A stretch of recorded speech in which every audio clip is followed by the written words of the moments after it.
Martin, you're on the big interview. I'm also a writer for ESPN. You've joined us because you're generous, but our interest in you isn't because of the club badge you wear. You don't know me very well, but all our listeners do. I'm madly enthusiastic about football. I don't work in this because it's a profession. I adore it.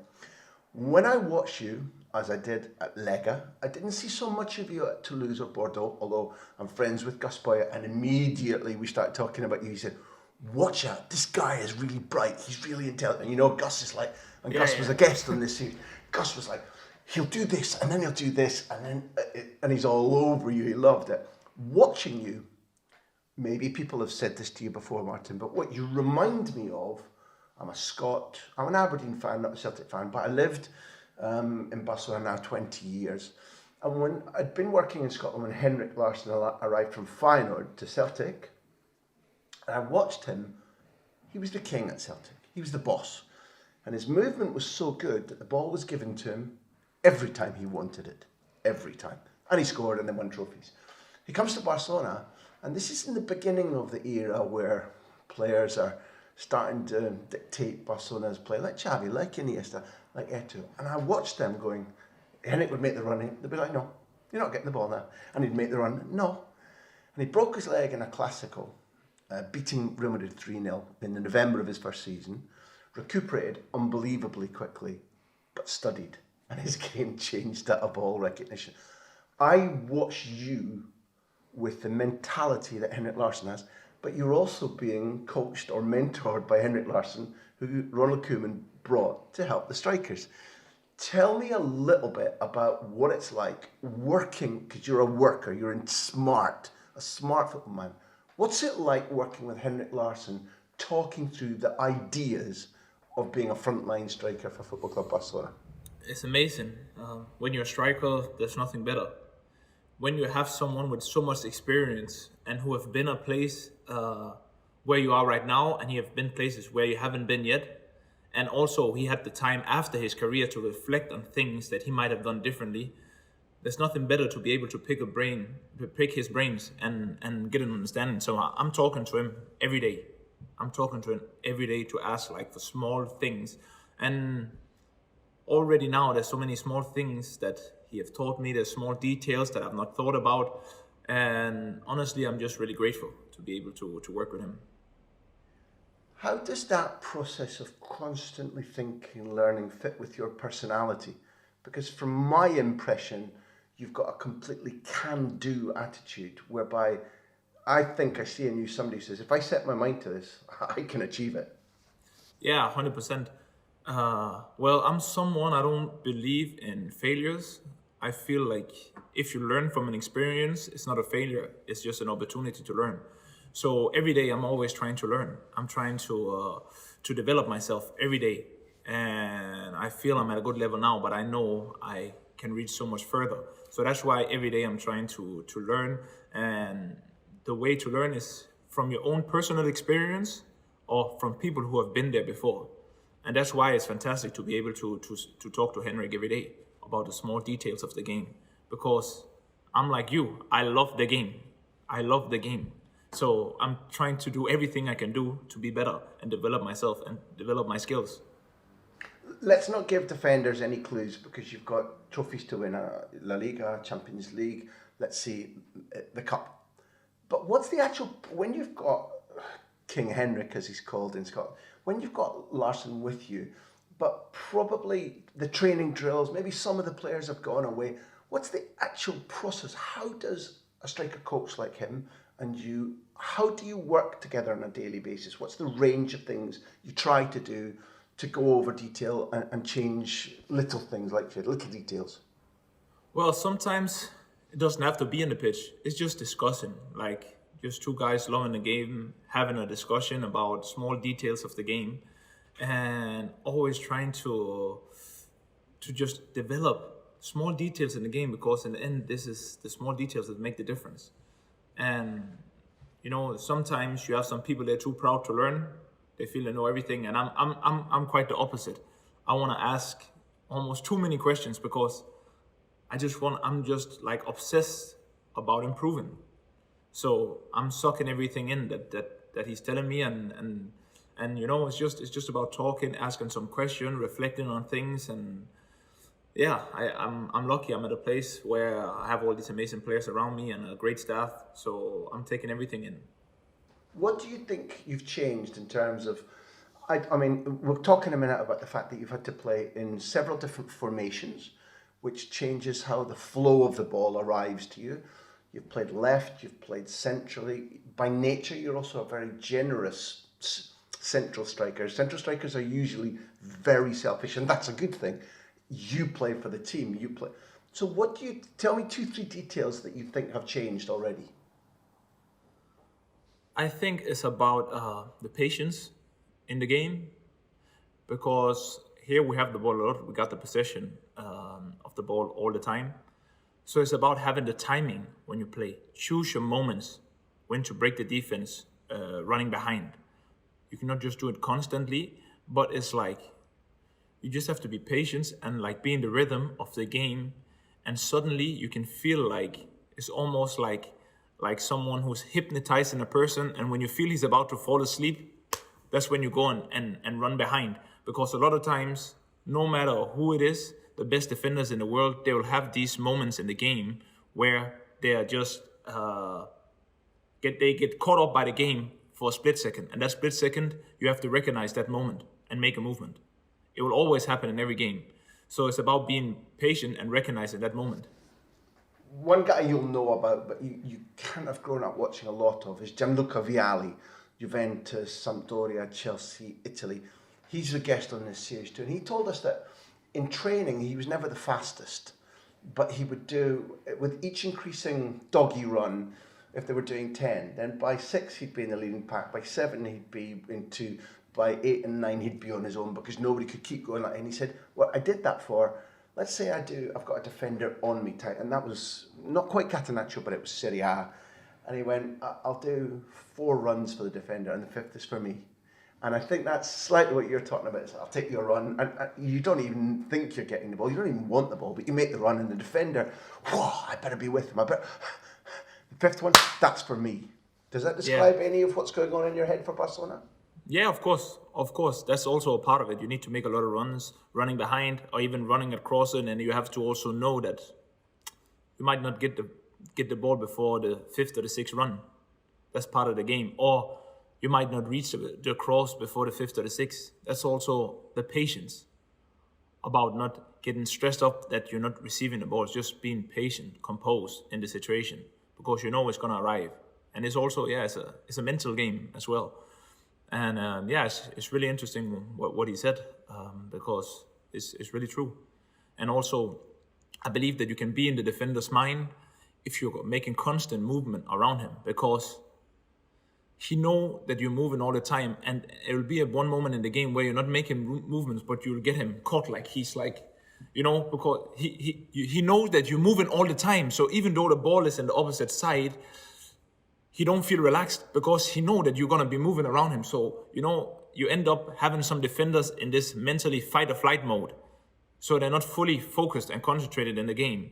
And when you get them a bit out of the game, that's where you got them. Let me follow on from that with a slightly delicate one. Because, for example, at Lega, in my opinion, my humble opinion, even within Naziri, you were the Larsson of that side.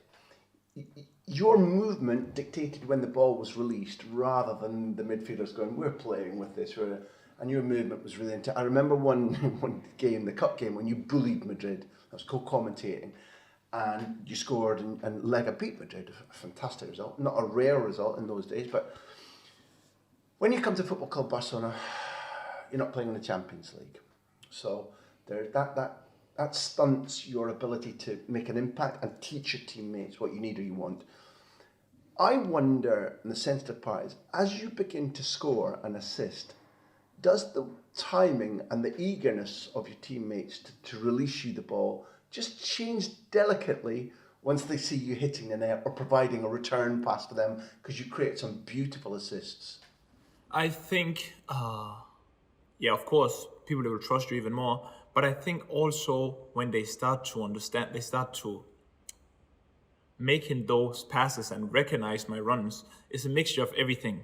And I think when they can start to see the runs that I'm making is dangerous and the team can benefit tremendously from it, then I think they recognize, okay, we need to be aware. It's also about being aware before you're receiving the ball. We know he's gonna make those runs. So it's about trust in the game too. And it only comes with time, because when you arrive at a club, you have certain movements. And when you're in the game, a lot of times you're just playing on instinct because you know the player is in a certain area. And it takes time. And they start to recognize now that when they're getting the ball in certain areas, I'm making these runs. So they don't always have to look at me. But that's a trust between players. I like to say to the players, like, when you have the ball in that area, look for me right there. I'll always make those runs. And if you're making that pass and I'm done making that run, then you're allowed to scream at me and yell at me, because that's my job to be there. I feel that's the kind of trust you should have in a team. You should have these kind of expectations from each other. And if you cannot count, if I'm gonna tell them that I'm gonna be a certain place at a certain time and I'm not there, then it's my mistake. And we should have these kind of expectations from each other and demand those things. So that's how I look at it, and that's the kind of trust. You grinned a little bit when I said, to me, you're a 9, you're a centre forward, but often you have to play left. Like at the weekend, there was a beautiful pass into what the British call the corridor of uncertainty, just behind the central defenders in front of the keeper. And in the instant, Antoine looked as if he was going to score. It was maybe going to be an own goal, and Frenkie de Jong scores. How are you that? Because strikers are, Martin, supposed to be selfish, but you're not. Why not? I am selfish in certain area because I need to be. But at the same time, I want to win. I want to win. Because if I don't win, everyone around me, they feel I don't win. I'll come back, I'm in a bad mood. My family, my kids, they feel it. And I need to win. Even training. Like, I need to win. That sensation of winning, that it just turns me on. Is what makes me happy, you know? So I need to win. That's it. Then now let's because football is a game of curiosity, of fun, of intelligence, of winning, but it's also a game of emotions. And I'm a Scot, I'm a Celt. We get quite emotional about things, usually on a Friday night after a couple of drinks, but that's a separate subject. When you arrive and you know that you can't play the Champions League, and then the Champions League it finishes in the most unfortunate way with a real hammering against Bayern Munich, and it starts again. And I was the judge for UEFA that voted you man of the match. I don't know if you remember, you got it against Ferencváros, but the Dynamo Kiev and Ferencváros games away, you come on in Turin. Okay, a short spell on, but that's Barca's first ever win in Turin against Juventus, and your name's on that forever. But those two games where you make and score goals, try and sum up the feeling of Martin Braithwaite, Champions League player, Champions League scorer, assist giver. If you bottle up those two matches, what was it? What did it feel like? It felt like home. I felt I was the place where I'm supposed to be. For so many years, that's what I've been visualizing, that's what I've been thinking about, that's what I've been wanting to do, seeing myself playing those games and scoring goals. And suddenly doing it is something else. It's just a special feeling. And of course, I was extremely happy. But at the same time, I was focused. I was in my zone. So I felt really comfortable. And of course, it was amazing. We've spoken in this series with many players. Virgil van Dijk talked about mentalization, focusing, seeing things. Jimmy Bullard actually went out and tied his bootlaces and pulled his shorts like Zidane, and he thought that would help him play like Zidane. And he explained in great detail how he thought that would help. Terry Butcher, who you may not remember, but was a towering, powerful centre-half for Ipswich and England and Rangers in the 80s, and he was a guy people were afraid of. Before the match, he'd sneak into the toilet, sit in the toilet with his little Sony Walkman and what do you call that thing when you the name's gone, it's so early in the morning, where you try to be at peace. Yeah, meditation, yeah. Thank you. Well, Terry Butcher, that was a revelation, because he gave off an image of, I'm a caveman, I knock people out of my way, and the mental side of the game, what do you do to try and make sure that you're clean and healthy mentally all the time, and that you're a winner mentally all the time? So many things. I don't know where to begin. I don't know if we have enough time, but I'll try to make it short.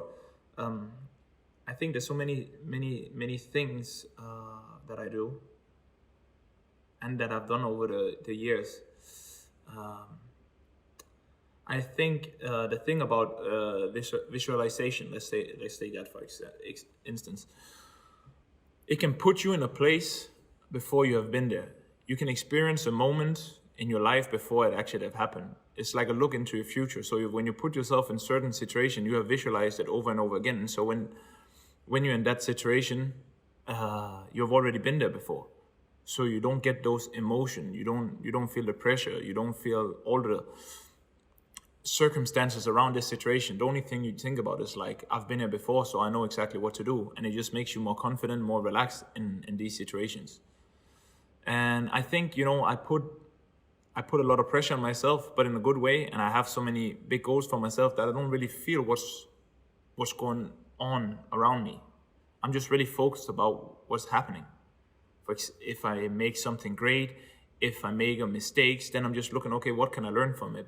And I'm always trying to look at a situation to see, is this something that can make me better? Did I make the right decision in the moment? Was it just a technical error?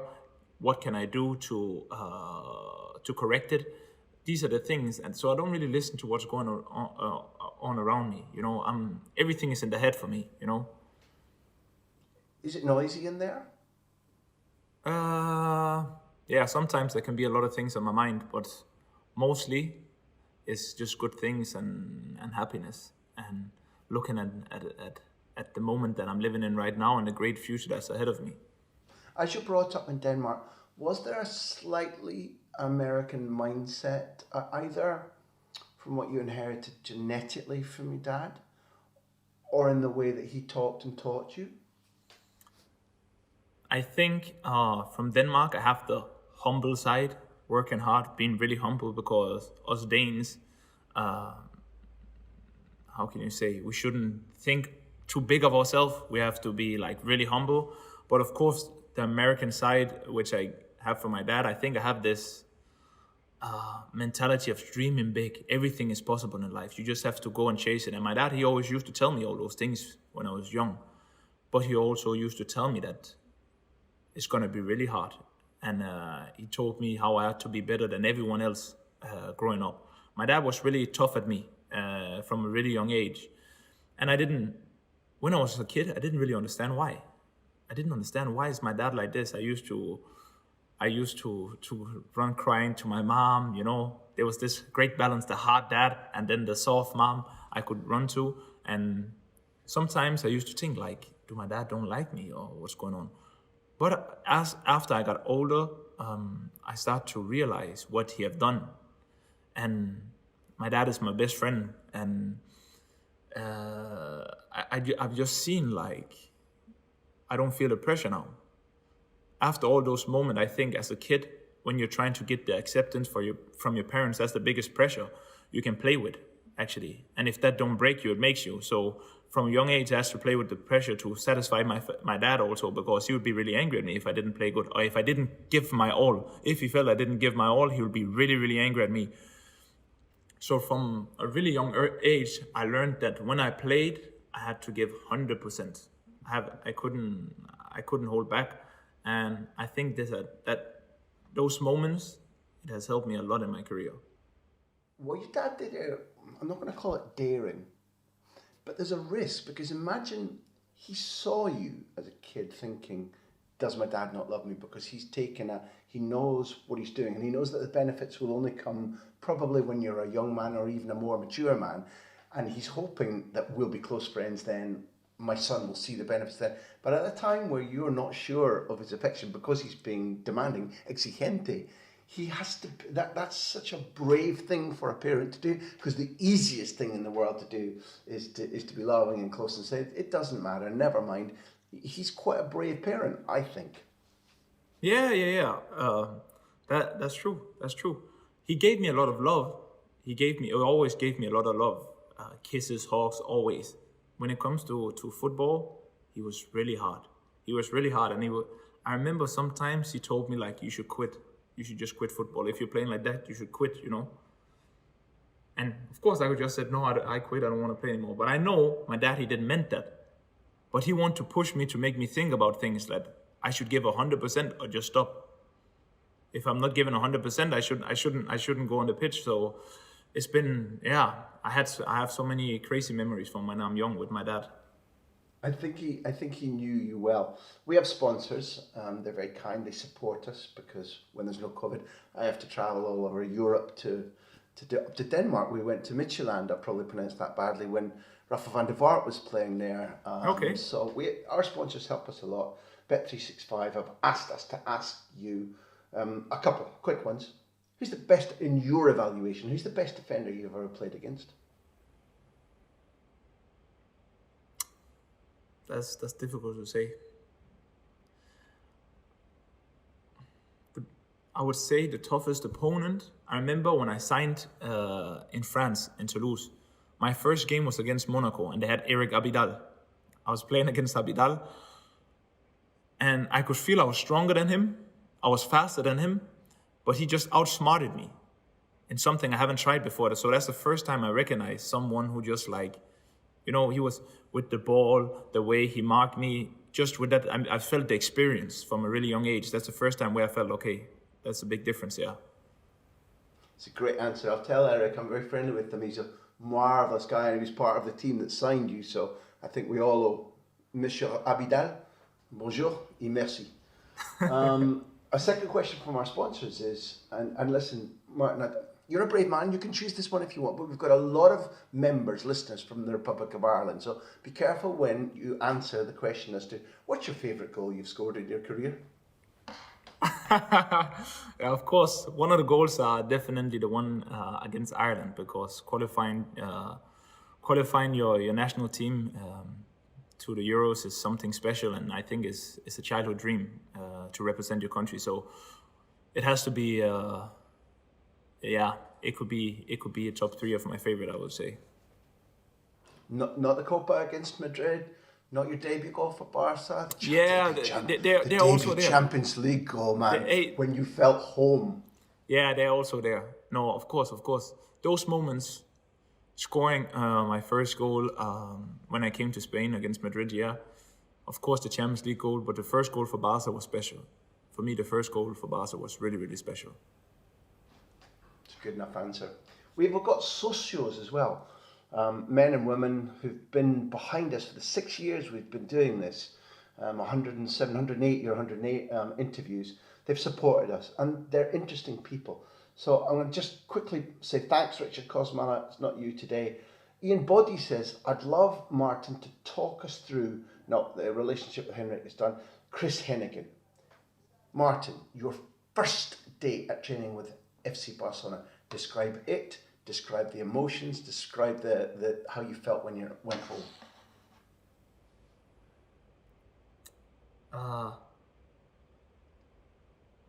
I felt it was like, I think it was like the 10-year-old Martin Braithwaite who turned up for training. When you're young and you have all these dreams, and suddenly you're there, what you've been dreaming about.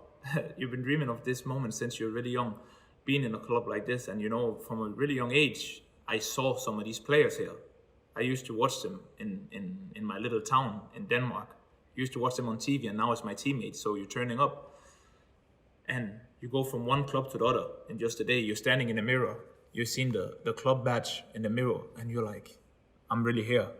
You're going out to training, and when the training starts, everything is just normal. Then suddenly you're just playing. But it's more like when you arrive and you have time to think, it's special. It's special, and it's something I will always remember. And also it's like, I said, okay, I'm going to be here for many years. I'll do everything.